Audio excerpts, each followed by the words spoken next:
Reet Jurvetson, Estonian, Jurvetson, September 23, 1950, c.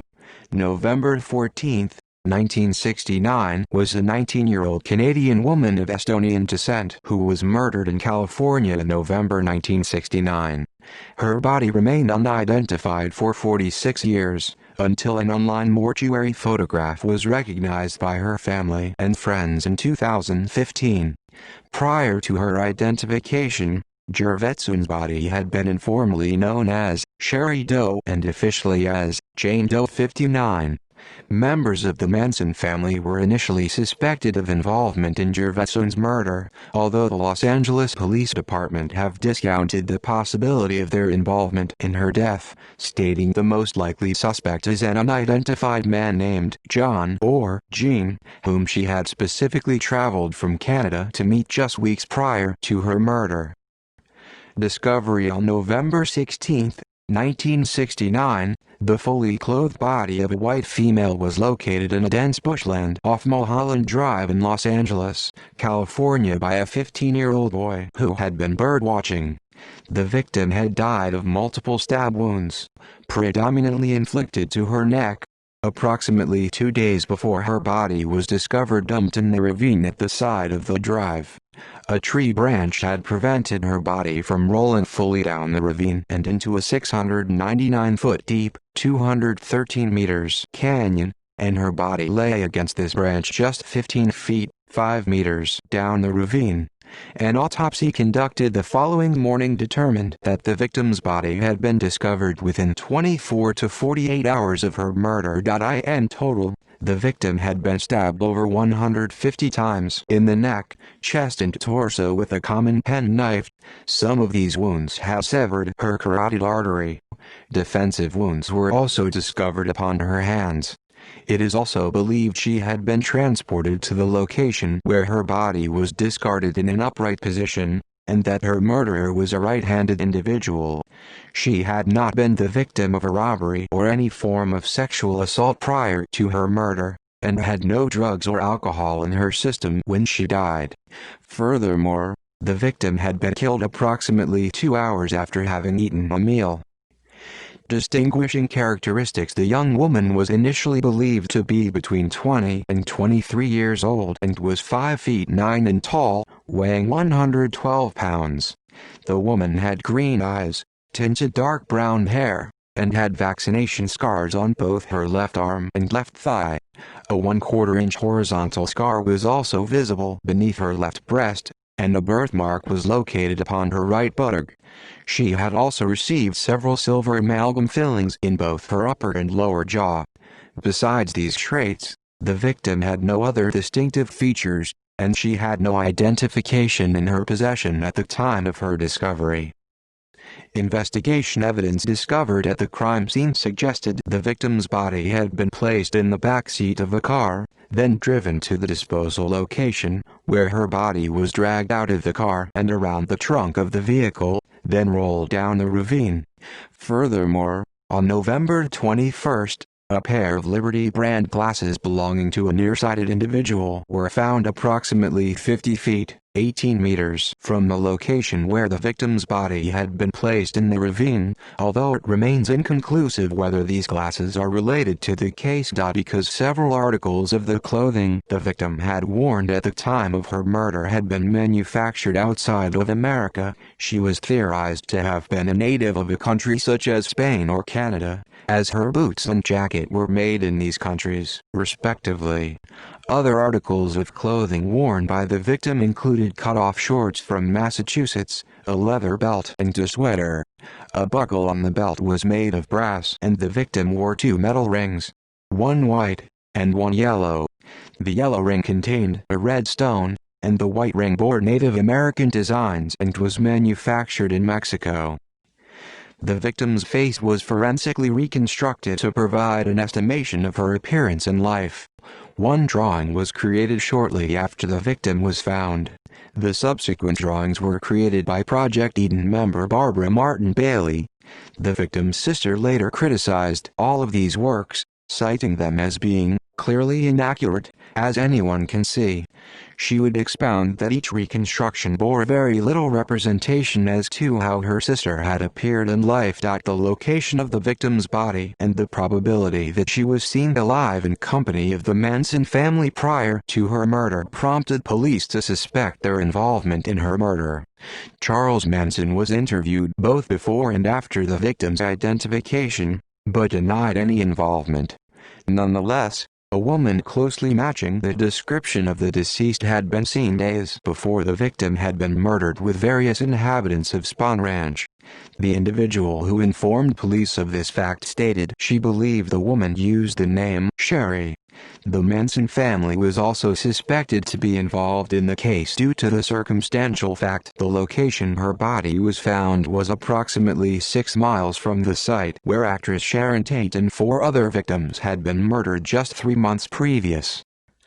Identification. In June 2015, Jurvetson's older sister, Anne, was contacted by friends who had been searching through the National Missing and Unidentified Persons System, and who had noticed a similarity between a contemporary morgue photograph of the then unidentified woman and Anne Jurvetson's estranged sister.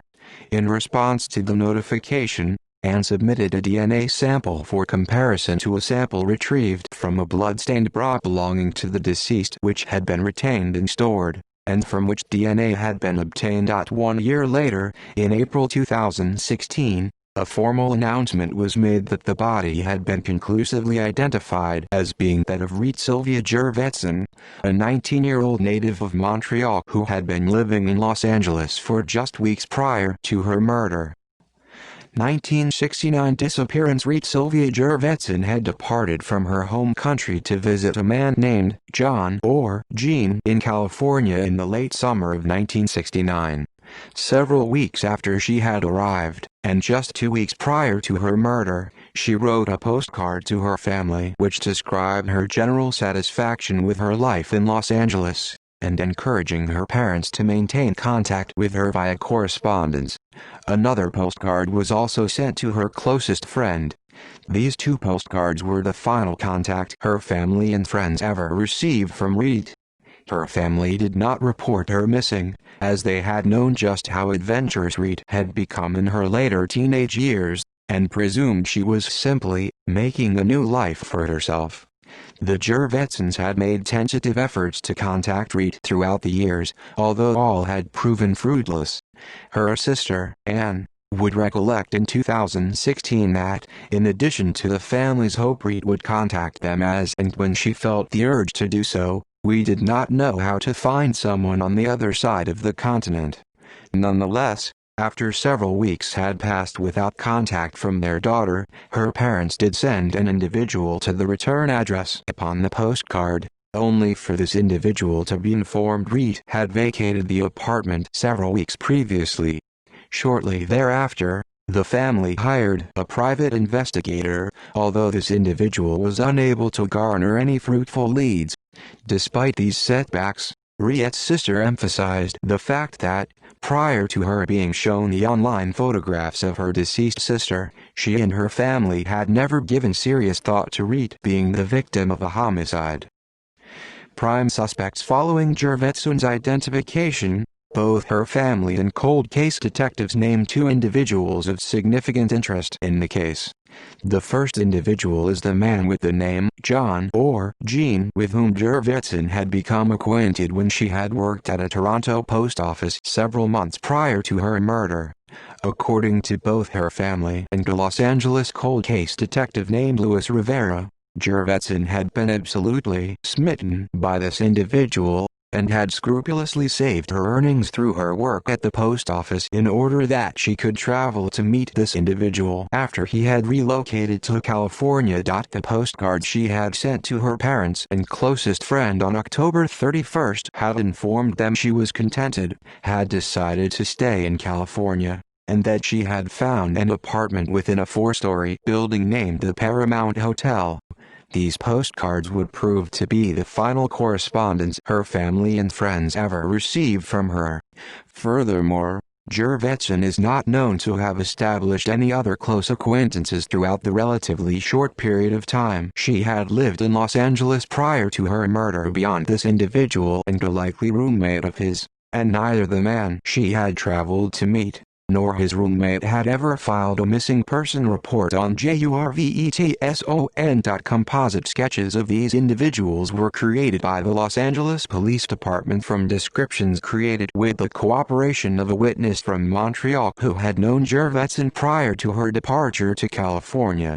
This individual reiterated to investigators the fact that Reet had met Jean while she had worked in Toronto, and also stated she had specifically traveled to California to meet with this individual after his own previous departure from Montreal. This witness has also stated this individual had been a medical student who had closely resembled Doors singer and songwriter Jim Morrison. Furthermore, witnesses recall this man had a slight French accent. The second individual considered of interest to the Los Angeles Police Department in their investigation into Reet Jurvetson's murder is the first suspect's likely roommate, a man with a Beatles-style haircut, possibly also named Jean, who is known to have informed a close friend of Reet in the spring of 1970 that he and the first suspect had lived with Reet in Los Angeles the previous year. This individual had claimed Reet had left the two men of her own volition. He had also made brief attempts to assure Reet's close friend Reet had not been in any form of danger when she had left the two men, making a statement to the effect of, "Oh yeah, she was with us for a couple of weeks and then she left on her own and everything's fine. She was happy." The third individual investigators consider of interest in the case is an individual named M. Lindhorst. This individual had lived across the hall from the apartment where Reet Jurvetson had resided at the time of her murder, and investigators hope he or she will be able to recall the surname of either or both of the two individuals with whom Reet had lived prior to her murder. See also Notes. References. Cited works and further reading: Bugliosi, Vincent, Gentry, Kurt, 1974. Helter Skelter: The True Story of the Manson Murders. London, Arrow Books. Pages 621-622. ISBN 978-1784-75176-0. Cooper, Ian, 2018. The Manson Family on Film and Television. North Carolina, McFarland and Company. Pages 6-7.